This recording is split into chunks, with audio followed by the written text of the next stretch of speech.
ओम शांति। मैं बीके राजेश्वरी उत्तराखंड से सभी आत्माओं का स्वागत करती हूँ। आज मैं ये बताऊंगी आपको कि संकल्प की शक्ति से कर्जों से कैसे मुक्ति पाएं। जैसा कि आपने सुना होगा मुरलियों में कि संकल्प से ही सृष्टि है। जितने हमारे संकल्प श्रेष्ठ होंगे ना, उतने ही हमारे विचार भी श्रेष्ठ होंगे। तो अब आपने सुना होगा कि सोमान बताते हैं कि अगर किसी को कर्जा से मुक्त होना हो तो ये सोमान ले, ये मास्टर सर्वशक्तिमान, बहुत सारे सोमान बताते हैं। बीमारी पे भी सोमान बताते हैं। तो ऐसे बहुत सारे सोमान आएंगे। तो लेकिन बाबा मदद किन बच्चों की करता है?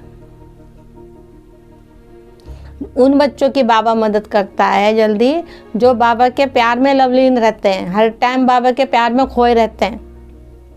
और वो जो पैसा हमने ले रखा कर्जा, वो पैसा हमने किसी श्रेष्ठ जगह लगाया हो, वो पैसा हमने किसी अच्छी जगह लगा रखा हो, और वो पैसा मतलब हम उनका दे ना पा रहे हों, चुका ना पा रहे हों, और हम परेशान हो रहे हों, तो उन बच्चों की बाबा मदद करता है। फिर दिन भर क्या बाबा से योग भी नहीं लगता, उसी कर्जे में ही मतलब परेशान होते रहते हैं। कहते हैं बाबा से योग भी नहीं लगता, कर्जा देना है, बहुत सारे विचार आते हैं मन के अंदर। तो उस चीज़ों से हम कैसे बचें? देखो भाई, अगर कर्जा ले रखा है तो वापस तो करना ही पड़ेगा। लेकिन जब हमारा योग जब हमारा बुद्धि योग बाबा के संग रहेगा तो वो जिम्मेदारी बाबा की बन जाती है फिर। लेकिन उसके लिए बाबा की पूरी श्रीमत पे चलना पड़ेगा। जो बाबा कहता है वो सब करना पड़ेगा। तो जैसे बाबा कहता है कि सब कुछ मेरे को सौंप रखा, तो फिर तुम चिंता क्यों करते हो? लेकिन बात उसमें वही आती है कि वो जो हमने कर्जा ले रखा वो हमने किस जगह लगाया। अब जैसे हमें कर्जे से मुक्त होना है, तो अब ये नहीं कि हमें कर्जे से मुक्त होना है तो बाबा को हम योग करेंगे, तो हम बाबा का ज्ञान लेंगे कि भाई हमारा इतना कर्जा है तो हम ज्ञान ले लें। सुना है कि वहाँ पे संकल्प दिए जाते हैं मुक्त होने के लिए कर्जों से या किसी चीज़ के भी लिए।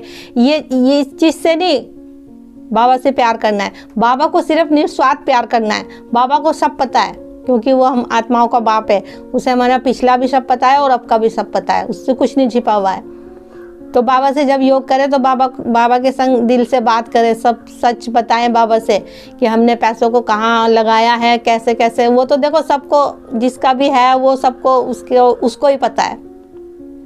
तो बाबा से सब बातें बताएं अपनी। तो बाबा जरूर अपने बच्चों की मदद करता है। किसी न किसी को बाबा निमित्त बना ही देता है। बाबा खुद तो नहीं आने का पैसे देने, बाबा किसी न किसी आत्मा को निमित्त बना देता है। अब ऐसा भी करते हैं बच्चे की जिससे किसी का कोई कर्जा है तो एक ही संकल्प ले लिया कि मैं कर्ज मुक्त आत्मा हूँ, मैं कर्ज मुक्त आत्मा हूँ, और सब चीज़ भूल गए। तो उसमें क्या हो गया? उसमें स्वार्थ आ गया कि मैं कर्ज मुक्त आत्मा हूँ, एक यही सामान उठा लिया बस। तो बाबा की मुरली भी सुननी है, बाबा का योग भी करना है, सामान भी लेना है, सब कुछ करना है। जैसे हमने किसी से कर्जा ले रखा है, तो आखिर हमें पता है कि हमें वो कर्जा देना है। आजकल के टाइम पे किसी से 10 रुपए भी ले लो तो वो भी नहीं छोड़ता, ठीक है? तो जिसका कर्जा लिया है तो उसका देना ही है। लेकिन बार बार उस बात को सोच के परेशान नहीं होना। परेशान होएंगे तो फिर हमारा शरीर भी खराब होगा, हमारा बाबा से योग भी नहीं लगेगा और परेशान रहेंगे हम। हालांकि हमें पता है कि देना है, कि वो छोड़ेगा नहीं क्योंकि हमने ले रखा। लेकिन बाबा पे छोड़ दो सब। तो बाबा तू जाने, तेरा काम जाने, मैंने तो सब कुछ तेरे को सौंप रखा। तो बाबा मदद करता है अपने बच्चों की। लेकिन वो जो पैसा हमने लिया है वो हमने किस जगह लगाया वो हमें पता है। तो मेरा ये कहने का मतलब है, जो भी बहन भाई कर्जे से घिरा हुआ हो, मुक्त ना हो रहा हो किसी का कर्जा, तो मैं 3 संकल्प बताती हूँ आपको।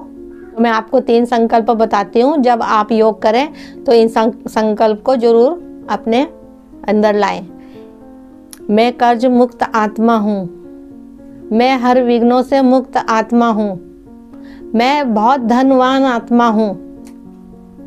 तो ऐसे ऐसे करके 3 संकल्प ये योग के समय लेने हैं, ठीक है? और किसी टाइम जब दिन में कभी परेशान हो जाए तो बाबा की मुरली भी सुन लो, थोड़ा सा योग भी कर लो और इन संकल्प को भी ले लो। इससे क्या होगा? उस स्थिति से आपको बाहर निकलने की ताकत मिल जाएगी, क्योंकि बाबा हमारे साथ है ओम शांति, ओम शांति।